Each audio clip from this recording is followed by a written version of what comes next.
if we investigate this clock, which is going to be the centerpiece of the puzzle, we'll find that it's actually locked and we can't even manipulate the clock in the first place. So, since it's locked, we have to find a key.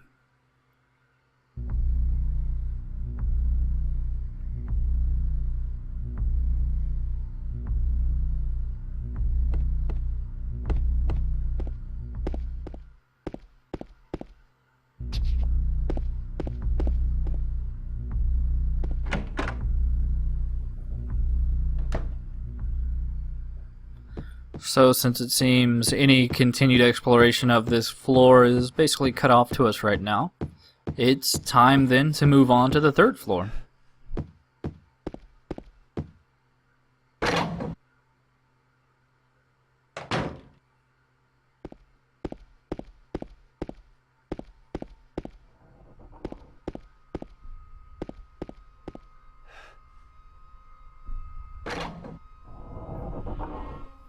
Now, I'm probably going to be showing it off more in the next video, but basically right here there is a key, but you can't actually interact with the key until you turn on the light, so you actually can't continue up here until you get the light in the first place. But let's try to get that key.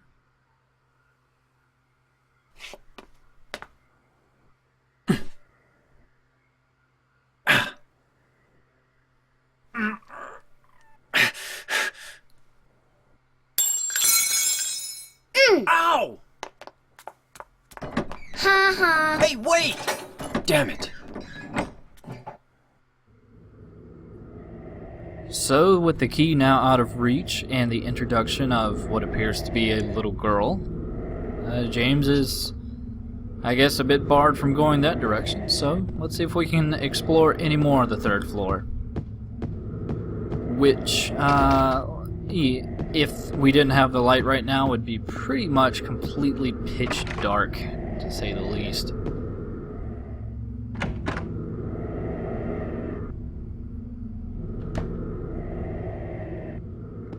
But in this rather beaten up apartment here, we do find one important item, which is a gun.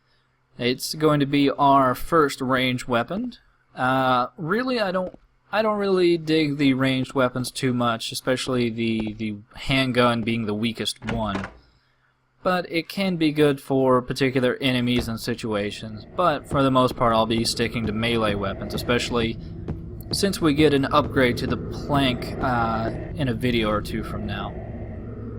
But it looks like we really can't explore too much of the third floor, so maybe there's something I missed on the second floor.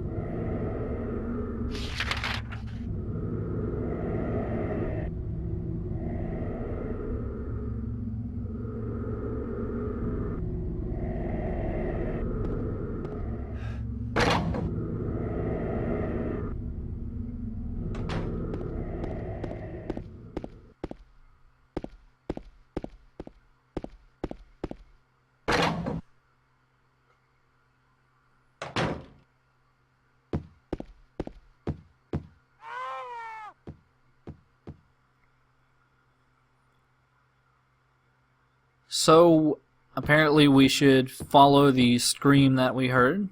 Don't really think that's the best plan ever, but as of right now we don't have too many other options.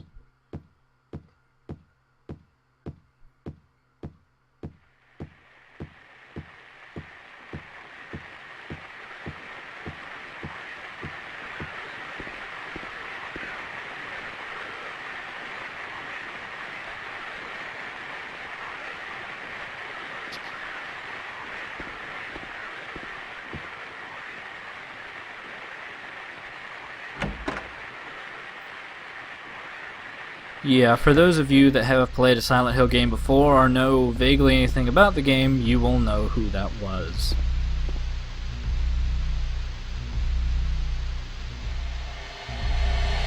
Oh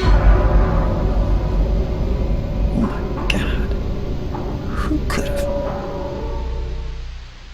It might also give you some hint as to what might have happened to this particular gentleman, to say the least. But there is a new key in this room. So, since we now have the room key to room 202, we'll just go ahead and skip over there so that we can open up that door.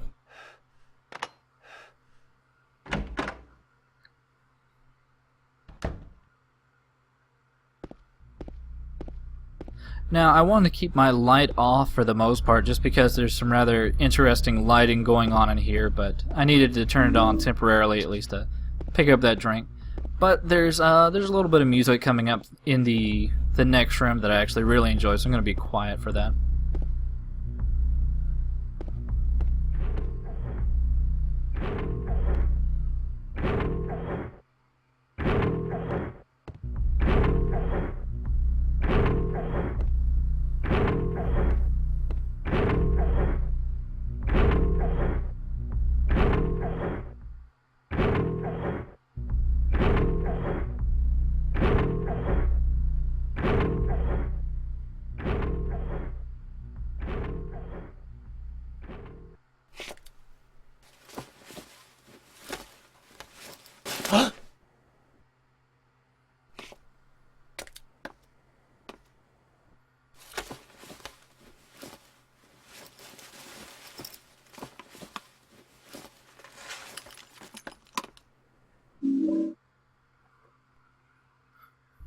So we now have the key to the clock with James's first "what the fuck are you thinking" moment. And we are followed a bit by these bugs, but it's only in this room. But yeah, let's head back to the room with the clock. Thankfully, now that we have the key, we can hopefully be able to solve the puzzle, which is actually, like I said before, fairly easy. We have 3 names there: Henry, Mildred, and Scott, and 3 notches and particular directions to basically give us some key, or clue I should say, to figuring out the position we should actually put the clock time in. It's actually pretty easy. If you consider the first name of each, or the first letter of each name, it's basically hours, minutes, and seconds. And since we don't have to mess with the second hand at all, basically the time ends up coming out to be 9:10. Also, it gives you a little indicating thonk to tell you have it correct. And then all you have to do is read this little, I don't want to say poem, but basically I don't think they trusted you too much to be able to figure out how to figure out the time here, or the puzzle. But we can now push the clock, and that's pretty much the end of the video. So join me next time for the rest of Woodside Apartments, and we'll see you then.